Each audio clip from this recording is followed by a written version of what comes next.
பெண் தொழில் முனைவோர்கள் பிரமாதமா முன்னேறி வருவாங்க. அஞ்சில் இருக்கக்கூடிய சுக்கிரன் இவங்களுக்கு பெரிய வளர்ச்சியை, தொழில் வளர்ச்சியை பெண்களுக்கு கொடுத்துரும். 2ஆம் இடத்துக்கு அதிபதியான சனி 4ல் உட்கார்ந்தாரு. அளவுக்கு மீறிய பணம்ன்றாங்க. தனுசு ராசிக்காரங்க இந்த ஆண்டு கண்டிப்பா சொத்து வாங்குவாங்க. ரெட்ரோ ஆன்மீகம் நேயர்களுக்கு வணக்கம். இந்த 2026 ஏப்ரல் 14ஆம் தேதி தமிழ் புத்தாண்டுக்கு 12 ராசிகளுக்கான பலன்கள், பொது பலன்கள் எப்படி இருக்க போகுது அப்படின்றத நம்மளோட ஆத்மார்த்த ஜோதிடர் நங்கநல்லூர் டாக்டர் பஞ்சநாதன் சார் நம்ம கிட்ட டீட்டெயிலாக அதை பற்றி டிஸ்கஸ் பண்ண போகிறாங்க. வாங்க வீடியோக்குள்ளே போகலாம். சார் வணக்கம். வணக்கம் பிரவீன். ரெட்ரோ ஆன்மீகம் நேயர்களுக்கு எனது இனிய தமிழ் புத்தாண்டு பராபவ வருஷ நல்வாழ்த்துக்கள். இந்த ஆண்டுடைய பலன்கள் எப்படி இருக்க போகிறது அப்படிங்கிறது மேலே இந்த வருஷத்துடைய கிரக நிலைகளை நம்ம பார்க்கணும். இந்த வருஷம் பிறக்கிறது ரிஷப லக்னத்தில் பிறக்கிறது. 12 லக்னங்களில் ரிஷப லக்னம். உங்களுக்கு ரிஷபம் சொன்னாலே அது காலபுருஷ தத்துவத்துடைய 2வது ஸ்தானம். அது பேர் காசு, குடும்பம், இதை குறிக்கக்கூடிய ஸ்தானம். அந்த காசை குறிக்கக்கூடிய ஸ்தானத்தில் அந்த ஆண்டுடைய லக்னம் பிறக்கிறது. மிக முக்கியமான விஷயம், இந்த ஆண்டுடைய பிறப்பு கிழமை செவ்வாய்க்கிழமை. எந்த நட்சத்திரத்தில் பிறக்கிறதுனா சதய நட்சத்திரம், கும்பராசி. பிறக்கக்கூடிய திதி தேய்பிறை துவாதசி. ஆண்டுடைய கிரகநிலைகள் எப்படி இருக்குன்னா, ரிஷப லக்னத்தில் வருஷம் பிறந்து மிதுன ராசியில் புதன் பகவான், அதாவது குரு பகவான். இந்த மிதுன ராசிங்கிறது புதன் பகவானுடைய வீடு. அங்கே குரு பகவான் அமர்ந்திருக்கிறார். அதற்கு பிறகு சிம்மத்தில் கேது பகவான் இருக்கார். கும்பராசியில சந்திரனும் ராகுவும், மீன ராசியில சனி, செவ்வாய், புதன், இந்த 3 கிரகங்கள் சேர்ந்திருக்கு. இதுதான் புது வருஷத்துடைய கிரக நிலை. இதில் கண்டிப்பாக எல்லாருக்கும் முதல் பிரச்சனையா சார், ஃபஸ்ட்டு ஃபினான்ஷியலாக நம்ம எப்படி இருக்க போகிறோம், இந்த ஆண்டு நமக்கு பண வரவு எப்படி இருக்க போகுது, இல்லை ஏதாவது லோன் வாங்கியிருந்தோன்னா அந்த லோனை கடனை கட்டி முடிக்க முடியுமா, இல்லை ஏதாவது புது லோனுக்கு நம்மளை கூட்டிகிட்டு போய் இந்த ஆண்டு விட்டுடுமா அப்படின்னு ஒரு பயம் இருக்குது. பண வருமானம் அப்படின்னு எடுத்துக்கிட்டிங்கன்னா, வருஷம் பிறக்கும் போதே 2வது ஸ்தானத்தில் குரு பகவான், அவருக்கு பேர் தனகாரகன்னு பேர். பண வருமானம் அப்படிங்கிறதுல கேஷ் லிக்விடிட்டி குறையும். டிஜிட்டல் மயமாதல் நமக்கு அதிகமாயிருச்சு இல்லையா? அப்போ டிஜிட்டல் பணத்துடைய பயன்பாடு தான் அதிகமாக போகுது. கேஷ் லிக்விடிட்டி குறையும். வருஷத்துடைய செகண்ட் ஹாஃப்ல பணத்தட்டுப்பாடு நீங்கும். சரி, இந்த 2026 பராபவ ஆண்டு 12 ராசிக்கு என்னென்ன ராசிக்கெல்லாம் மிகப்பெரிய நன்மையான பலன்கள்லாம் தரப்போகிறாங்க? இருக்கிற ராசிகளில் மிகச்சிறந்த பலன் பெறக்கூடிய ராசி துலா ராசி. அதே போல கன்னி ராசிக்கு குரு பகவான் அற்புதங்களை தரப்போகிறார். மிதுன ராசி மிகப்பெரிய வளர்ச்சி பெறக்கூடிய ராசியாக இருக்கிறது. அடுத்தது மகர ராசி. நல்ல லாபம், சந்தோஷம் காத்து கொண்டிருக்கக்கூடிய ராசி மகர ராசி. அப்படி இந்த ராசிகள்லாம் ரொம்ப நன்மைகளை பெறப்போகுது இந்த ஆண்டு. சிக்கல்களில் எந்தெந்த ராசிகள்லாம் இருக்க போகுது? சிக்கல்கள் அப்படிங்கிறத விட கொஞ்சம் கவனமாக இருக்க வேண்டிய மக்களாக நம்ம எடுத்துக்கலாம். அந்த கவனமாக இருக்க வேண்டிய விஷயங்களில் எவ்வளவு வெற்றிகள் வந்தாலும் கன்னி ராசி கொஞ்சம் கவனமாகவும் இருக்க வேண்டியிருக்கு. அது மாதிரி இந்த காலகட்டத்தில் தனுசு ராசி மக்கள் கொஞ்சம் பொருளாதாரத்தில் எச்சரிக்கையாக இருக்க வேண்டிய அவசியமும் அவங்களுக்கு வருது. கும்பராசிக்கு நாவடக்கம் இருந்தால் இந்த ஆண்டு ஒரு சிறந்த ஆண்டாக இருக்கும். மேஷராசியை பொறுத்த வரைக்கும் ஒரு 7.5 சனி தொடங்குவதனால அவர்கள் பணி விஷயங்களில் கூடுதல் கவனம் எடுத்துக்கொள்ள வேண்டியிருக்கும். இப்படி கவனமாக இருந்தாலே இந்த ஆண்டு நல்ல ஆண்டு தான். சரி, இது மட்டும் இல்லாமல் பண வரவு, பெண்களுடைய வாழ்க்கை எப்படி இருக்க போகுது, வாழ்க்கை ஓவராலாக எப்படி மேம்பட்டு இருக்க போகுது அப்படின்றத, இந்த ஓவராலாக 12 ராசிக்கும் எப்படி இருக்க போகுதுன்றதை உங்ககிட்ட டீட்டெயிலாக கேட்டு தெரிஞ்சுன்னு ஆசைப்படுறேன். வாங்க வீடியோக்குள்ள போகலாம். நிச்சயமா முழு பலன்களையும் பார்ப்போம். தனுசு ராசிக்கு இந்த பராபவ ஆண்டு 2026 எப்படி சார் இருக்க போகுது? தனுசு ராசிக்காரங்களுக்கு ராசிக்கு அதிபதி 7ஆம் இடத்துல போய் உட்காந்துட்டார். ஒரு ஃபாரின் ஆப்பர்ச்சுனிட்டிக்காக காத்திருக்காங்க அப்படின்னா கிடைச்சிடும். இந்த ஆண்டு நல்ல நண்பர்கள் கிடைப்பாங்க. மிக முக்கியமானது அதுதான். லைஃப் பார்ட்னர் எனக்கு வேணும், நல்ல லைஃப் பார்ட்னர் வேணுங்கிறவங்களுக்கு அது அமைஞ்சிடும். காதல் திருமணங்கள் வெற்றி பெறும். நிறைய இளைஞர்கள் காத்திருப்பாங்க, காதல் திருமணம் வெற்றி பெறுமா, காதல் ப்ரப்போஸ் பண்ண முடியுமா, ப்ரப்போஸ் பண்ணால் ஏற்றுக்கிடுவாங்களா, சக்ஸஸ்ஃபுல்லாக இருக்கும். சரி, இந்த காதல் திருமணம் வீட்டில் சொல்லும் போது பிரச்சனைகள் வருமா? வீட்டில் இருக்கக்கூடிய பிரச்சனைகள் பெரியவர்கள் சம்மதத்தோட இப்போ திருமணம் நடக்கும். நிறைய இடங்களில் பேரண்ட்ஸுடைய எதிர்ப்பு இருக்கும் பாருங்க, அது இப்போ சரியாயிரும். அவங்க சம்மதத்தோட திருமணம் நடக்கும். பல வீடுகளில் 4-5 வருஷமா பேரண்ட்ஸ் சம்மதிச்சிருக்க மாட்டாங்க, இப்போ சம்மதிச்சிருவாங்க. அப்படிப்பட்ட சூழல் ஏற்படும். ஸோ காதல் திருமணங்கள் கைகூடக்கூடிய அமைப்பு இவங்களுக்கு இருக்கு. பெண் தொழில் முனைவோர்கள் பிரமாதமாக முன்னேறி வருவாங்க. 5ல் இருக்கக்கூடிய சுக்கிரன் இவங்களுக்கு பெரிய வளர்ச்சியை, தொழில் வளர்ச்சியை பெண்களுக்கு கொடுத்துரும். அதே மாதிரி ரொம்ப நாளாக உடம்புல வியாதி இருக்குது அப்படின்னா அது இப்போ நிவர்த்தி ஆகும். இவங்களுக்கு 10ஆம் இடத்தோட அதிபதி புதன் 4ல் நீச்சம் ஆயிட்டார். உள்ளூர் பிஸ்னஸ் செய்கிறத விட எக்ஸ்போர்ட் பிஸ்னஸ் செய்வாங்க. அதை தான் இப்போ செய்யணும். பெரிய வளர்ச்சி அது கொடுத்துரும் இவங்களுக்கு. அர்த்தாஷ்டம சனி நடக்குது. 4ல் சனியில் இப்போ அர்த்தாஷ்டம சனி. அர்த்தாஷ்டம சனின்னு சொல்லிட்டா நம்ம ஹெல்த்துக்கு நம்ம இம்பார்ட்டன்ஸ் கொடுக்கணும். இதுதான் இவங்களுக்கு மிக முக்கியம். 4ஆம் இடத்துல சனி வரும்போது அம்மாவுடைய ஹெல்த்தையும் பார்த்துக்கணும். மாத்ருஸ்தானம். இவங்களுடைய பண வரவு எப்படி சார்? 2ஆம் இடத்துக்கு அதிபதியான சனி 4ல் உட்கார்ந்தாரு. அளவுக்கு மீறிய பணம்ங்கிறாங்க. உங்களுக்கு தேவையான பணத்தை தருவது 2வது ஸ்தானம். உங்கள் தேவையை விட அதிக பணம் இருப்பது 4வது ஸ்தானம். தேவையை விட அதிக பணம் இருந்தால் தான் நீங்கள் வீடு சொத்து எல்லாம் வாங்குவீங்க இல்லைங்களா? அப்படி உங்களுக்கு சொத்து வாங்கக்கூடிய யோகமெல்லாம் இப்போ வந்துடும். தனுசு ராசிக்காரங்க இந்த ஆண்டு கண்டிப்பாக சொத்து வாங்குவாங்க. சார், இவங்க கடற்கரை ஓரமா ப்ராப்பர்ட்டி வாங்கணும்னு ஆசைப்படுறாங்க. அது உங்களுக்கு சரிப்பட்டு வரும்? நிச்சயம் சரிப்பட்டு வரும். இவங்க ராசிக்கு ஒரு புறம் பார்த்தீங்கன்னா நீர் வீடு விருச்சிகம், இன்னொரு பக்கம் நீரும் நிலமும் கலந்த மகர ராசி.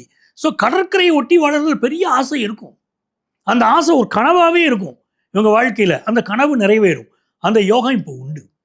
அதே மாதிரி இவர்கள் வெளிநாடு செல்லணும்னு இப்போ நினைச்சாலும் நடக்கும். ஃபினான்ஷியல் விஷயங்களை பொறுத்த வரைக்கும் 8க்கு குரு வரப்போறார். பணத்தை பத்திரமா வச்சுக்கணும். சரி, அதிக வட்டிக்கு ஆசைப்பட்டு சில பேர் இப்போ பணத்தை கொடுப்பாங்க.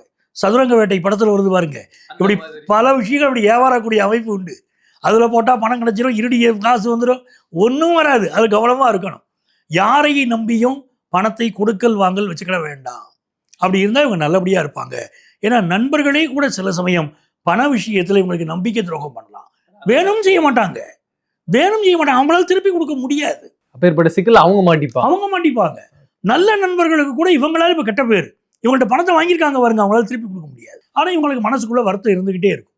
அப்படிப்பட்ட சூழ்நிலை வந்துடும்.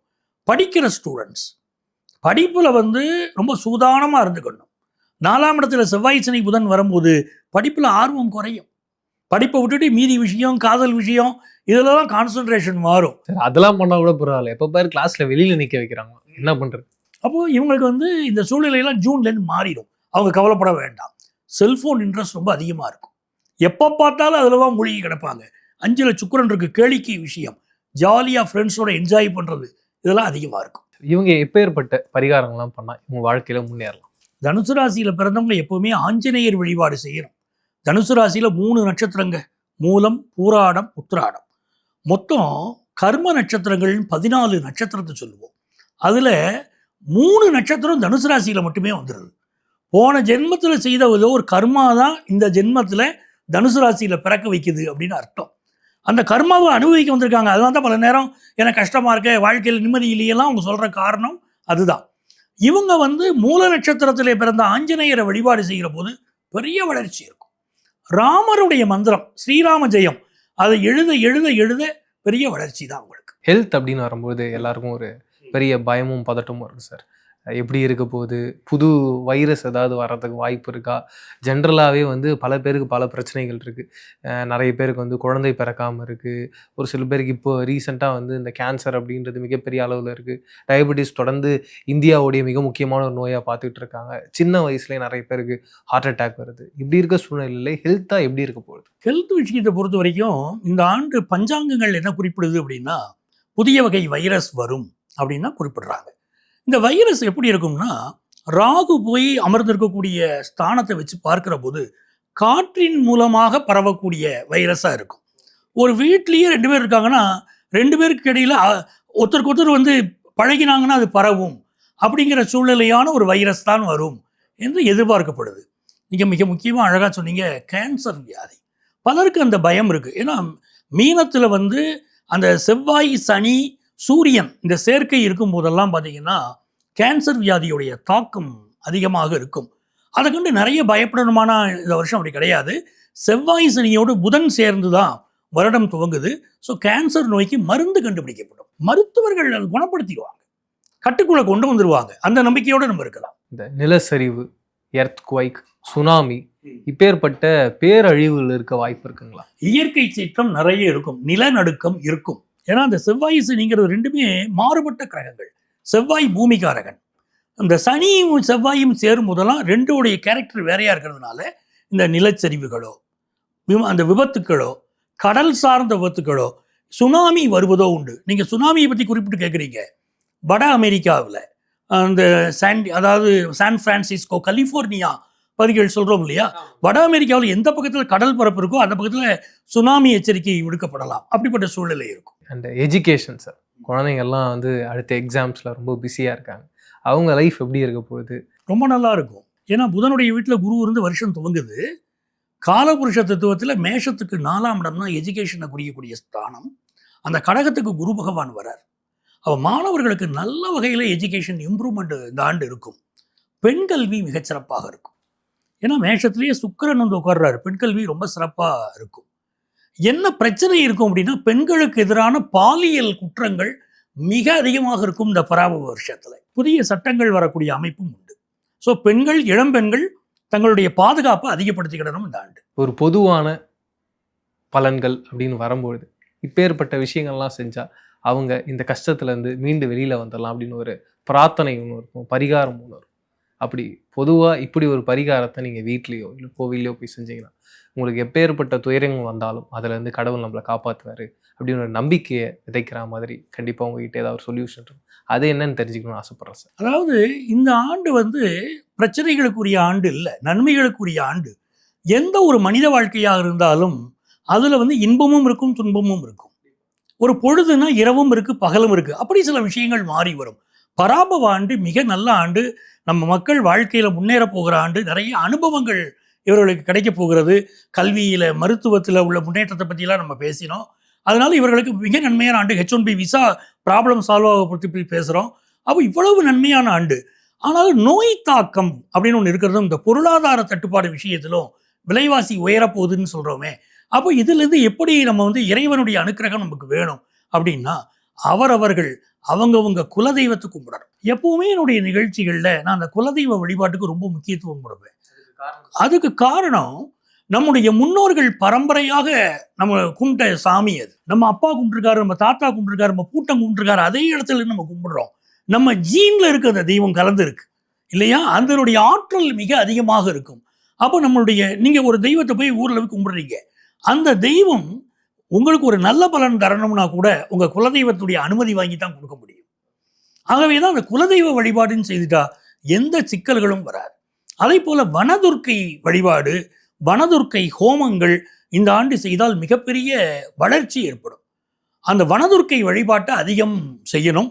இன்னும் குறிப்பாக சொல்லப்போனால் இப்போ வனதுர்க்கை ஹோமம் ஒன்று நடக்க போகுது. வெகு சீக்கிரமே நடக்க போகுது. எங்கன்னு கேட்டிங்கன்னா, கழுகுமலை உங்களுக்கு தெரியும். கழுகுமலைக்கு பக்கத்தில் பழங்கோட்டை அப்படிங்கிற ஊர் இருக்குது. அங்கே ஆதிபராசக்தி கோயில் இருக்குது. அந்த கோயிலில் இப்போ வருஷாபிஷேகம் செய்ய போகிறாங்க. அதில் இந்த வனதுர்க்கை ஹோமம் பண்ண போகிறாங்க.